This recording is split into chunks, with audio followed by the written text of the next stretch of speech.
Okay. So, hey guys నేను మీ చిర్లాతోటి. So, guys మీరైతే part 3లో చూడొచ్చు. మేమైతే మా డ్యాడీ వాళ్ళ ఆఫీస్‌కైతే వచ్చిన. ఆ తర్వాత వర్క్ అయితే ఫినిష్ అయితే అయిపోయింది. తర్వాత లంచ్ తిందామని అనుకోని ఆఫీస్‌కైతే వచ్చినాం.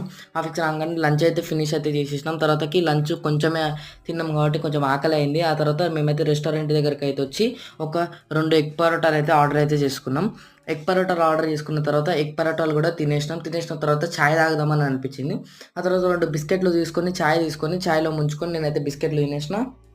తర్వాతకైతే వాటర్ తాగుదామని అనిపించింది. వాటర్ అయితే తీసుకున్నా. వాటర్ తీసుకొని బండి కాడికి పోయి వెళ్ళిపోదామని ప్లాన్ అయితే చేసినాం. కానీ తర్వాతకి మా అన్న అయితే ఫోన్ చేశాడు. నాకు 2 రోజులు లీవ్ ఉంది. నన్నొచ్చి పికప్ చేసుకో అన్నాడు. తర్వాత మా అన్న దగ్గరికి అయితే పోయి దిల్‌సుఖ్ నగర్ అన్నని పికప్ చేసుకొని నేనైతే ఈ ఇంటికొచ్చి బ్యాగ్‌లోకెళ్ళి నెమలికలు అయితే తీసిన. ఆఫీస్ నుంచి తీసుకొచ్చిన. ఆ తర్వాత సాయంత్రం రాగానే బండి ఛార్జింగ్ అయితే ఏసినా. ఇప్పుడు నైట్ అయిపోయింది. బండి ఛార్జింగ్ ఫుల్ అయిపోయింది. ఐ హోప్ మీకు ఈ వీడియో నచ్చింది అనుకుంటున్నాను. నచ్చితే లైక్ చేయండి, షేర్ చేయండి, కామెంట్ చేయండి. మరిన్ని మంచి మంచి వీడియోల కోసం నా ఛానల్‌ని సబ్స్క్రైబ్ చేసుకోండి. Thank you so much for watching. Bye.